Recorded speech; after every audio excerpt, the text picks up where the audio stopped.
Hey all! మన సబ్‌స్క్రైబర్స్‌లో ప్రియంవద, కీర్తన, Sanjana and Bunny అండి. వీళ్ళెప్పటినుండో నన్ను స్టొమాటో చూపించమని చెప్పి అడుగుతున్నారు. సో, చెప్పాలంటే నేను ఛానెల్ స్టార్ట్ చేసినప్పటి నుండి అడుగుతున్నారండి స్టొమాటో చూపించమని. సో, నాకిప్పుడు కుదిరింది. మేబీ వాళ్ళు స్కూల్ గోయింగ్ స్టూడెంట్స్ అయ్యుంటారు. అందుకే అంత ఎంతూసియాస్టిక్‌గా ఉన్నారు. మనందరికి తెలుసు కదండీ! స్టొమాటో ప్లాంట్స్‌లో ఉంటుంది. మనం స్కూల్‌లో చదువుకున్నాము. సో, ఇవి చాలా టినీ పోర్స్ అండి. ఇక్కడ చూస్తున్నారు కదా! రౌండ్‌గా పోర్స్ ఉన్నాయి. ఇవి స్టొమాటా అండి. ఫైన్ హెయిర్ లైక్ స్ట్రక్చర్స్ కనపడుతున్నాయి కదా!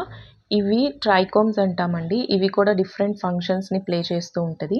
అండ్ ఈ స్టొమాటా అన్నవి కీ ఫంక్షన్స్‌ని బేర్ చేస్తదండి. లైక్ గ్యాసెస్ ఎక్స్‌చేంజ్ అంటే ఇప్పుడు ప్లాంట్స్ అన్నవి కార్బన్ డయాక్సైడ్ తీసుకొని ఆక్సిజన్‌ని రిలీజ్ చేస్తాయి కదా!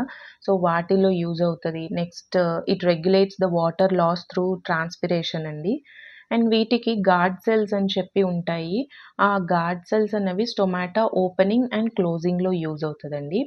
ఈ పక్కనున్న సెల్స్ ఉన్నాయి చూడండి. స్టొమాటో పక్కన గ్రీన్ కలర్‌లో సెల్స్ ఉన్నవి. ఇవన్నీ ఎపిడర్మల్ సెల్స్ అండి. These are useful to support the structure and provide protection and function అండి.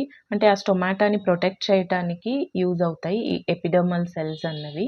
అండ్ ఈ స్టొమాటల్ ఓపెనింగ్ అనేది it is influenced by light, humidity and carbon dioxide levels అండి. సో, ఈ స్టొమాటా అన్నవి ఫోటోసింథసిస్‌లో చాలా క్రూషియల్ రోల్ ప్లే చేస్తాయండి. లైక్ కార్బన్ డయాక్సైడ్‌ని అలౌ చేయటానికి, అంటే ప్లాంట్‌లోకి ఎంటర్ అవ్వటానికి. అండ్ ప్లాంట్‌ని కూల్‌గా ఉంచడానికి కూడా యూజ్ అవుతాయి by releasing water vapour. So, in షార్ట్‌గా మీకు చెప్పాలంటే ఈ స్టొమాటో అన్నది ఎసెన్షియల్ ఫర్ ప్లాంట్ సర్వైవల్ అండి.